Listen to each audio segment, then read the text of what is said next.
It is very, very good to be back. Today, most of the country got back to work after the Thanksgiving holiday. Washington, D.C. got back to work as well.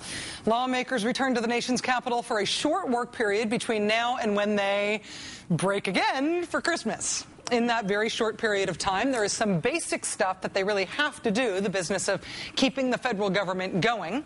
But Democrats and Republicans also have some big decisions to make about what the country needs right now, about what we ought to do about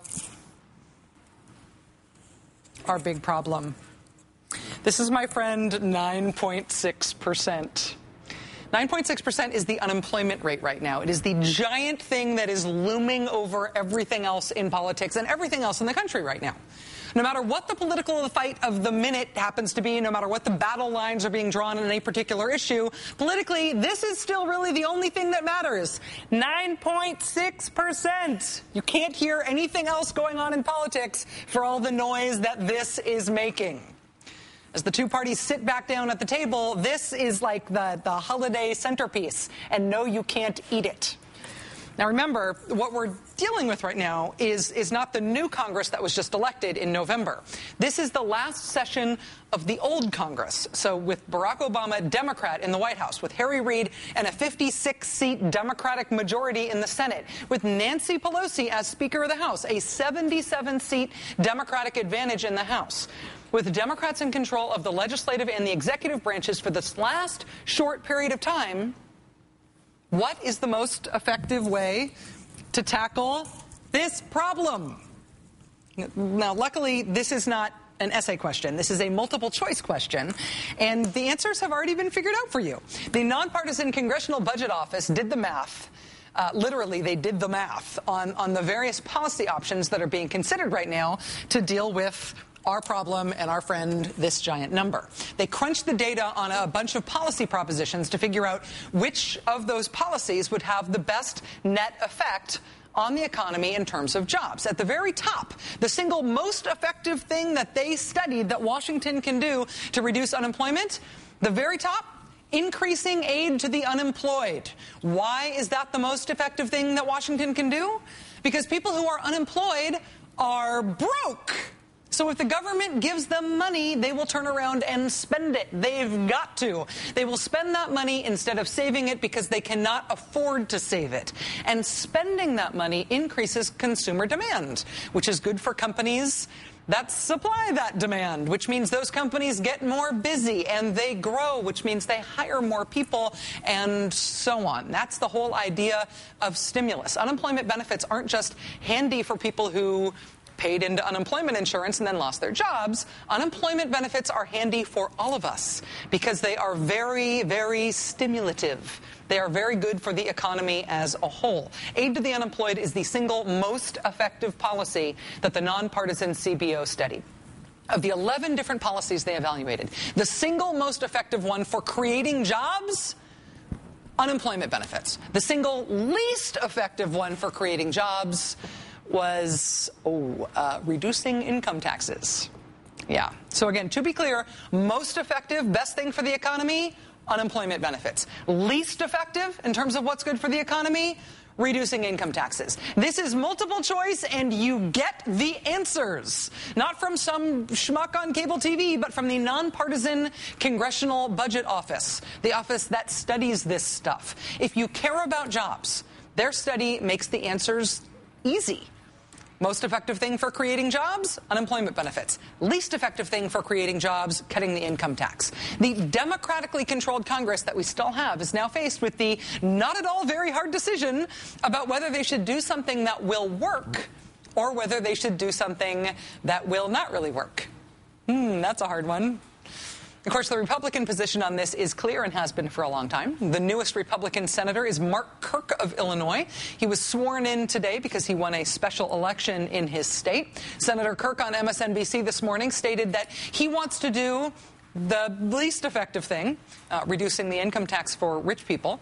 He wants to do that no matter what the cost is, no matter what the effect is on the deficit. Senator Kirk says he will spend anything in order to do that least effective thing. But the thing that will work, the most effective thing, extending unemployment benefits, that he's not so sure about.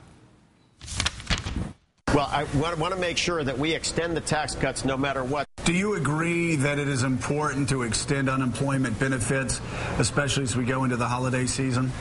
Yes, as long as they are paid for. With a condition, as long as they're paid for. The tax cuts, no need to pay for those. Those are a super high priority, since they will only have a very small effect, if any, on jobs. The thing that will bring up the jobs numbers, that's not a priority. That's a maybe. That depends.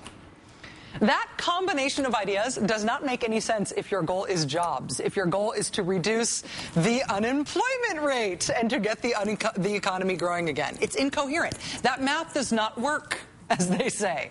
But that combination of ideas does make a lot of sense, and it is a really good policy combination if you're not aiming at doing something about this, and instead you're aiming at something else. Here's what happened. Here's what's happened in America in terms of who we are as Americans and what divides us. Here's what's happened roughly over the course of my lifetime. What you're looking at right here is the richest 10% of Americans, okay? This is the share of America's wealth held by the richest 10% of Americans. Between 1952 and 1982, I was born in like 73, right? So then at that point, it was a pretty stable figure. Between 52 and 82, the number remained pretty steady. As you can see, the richest 10% of Americans had about a third of the wealth in this country. Then watch what happened. The richest 10% of Americans got richer, and then even richer, to the point where in 2007, they held about 1/2 of all the wealth in this country. The George W. Bush years were boom times for the richest Americans. In the first 5 years after the Bush tax cuts passed, which mostly benefited rich people, here's what happened to the richest 1% of Americans.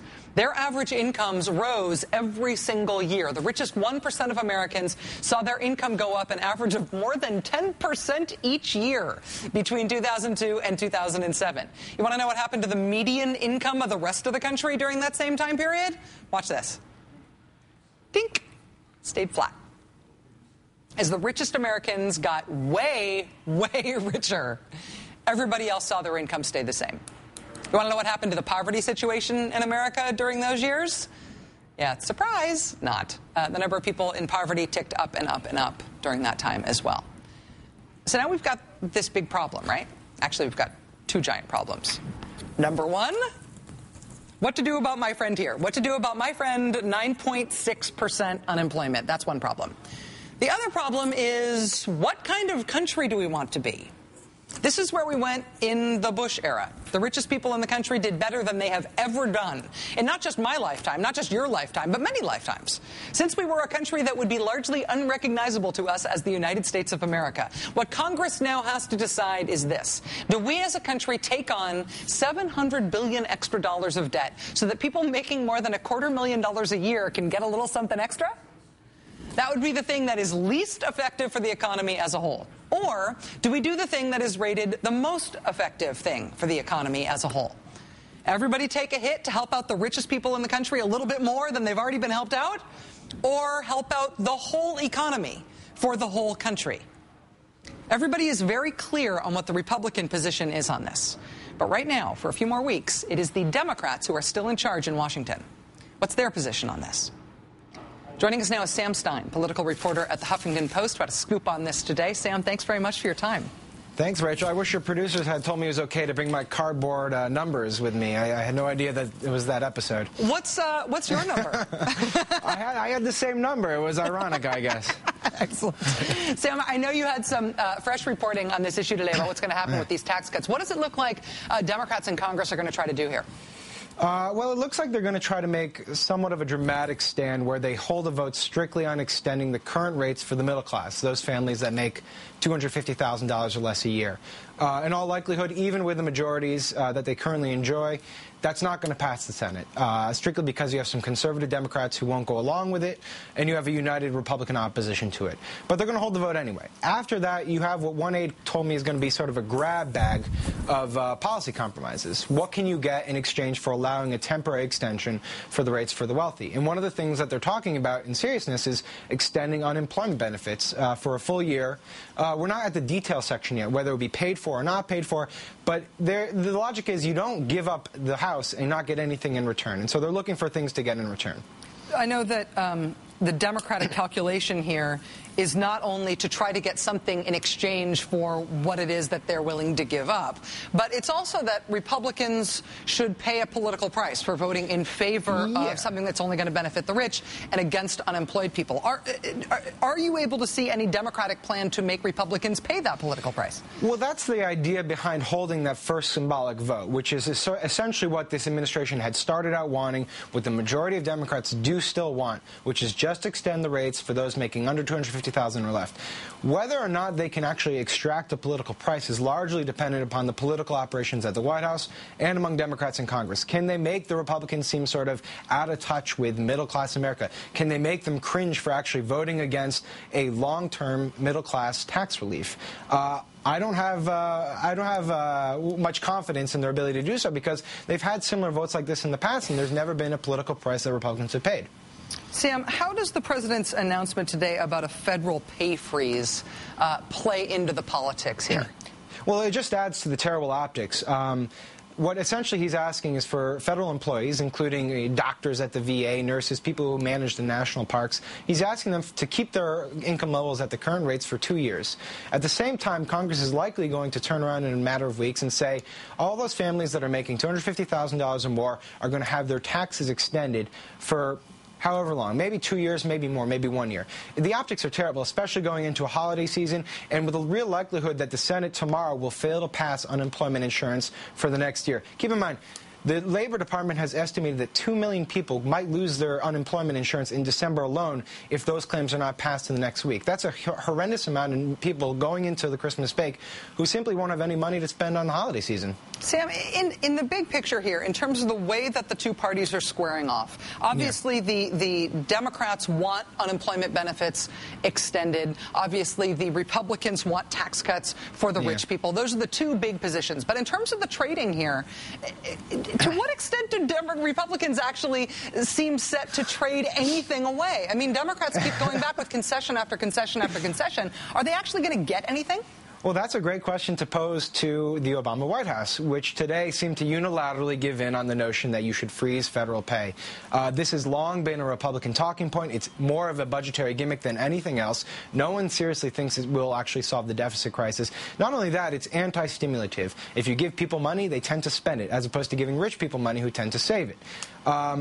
What they got in return for doing this, no one knows. In fact, they said that they didn't get anything in return. They wanted to make an honest decision about reducing federal deficit. It will save, I think, $50 billion over the course of 10 years. But again, where was the negotiation here? What did they extract for Republicans in return? Was there anything on unemployment insurance? It doesn't seem like it. Unbelievable. Sam Stein, political reporter at the Huffington Post. Thank you for your reporting, and thanks for your time tonight, Sam. Thanks, Rachel. Also, thank you for complimenting me on my giant number. Yeah, this is very nice. And it works both ways. It just means something different. All right. Yes. Appreciate it.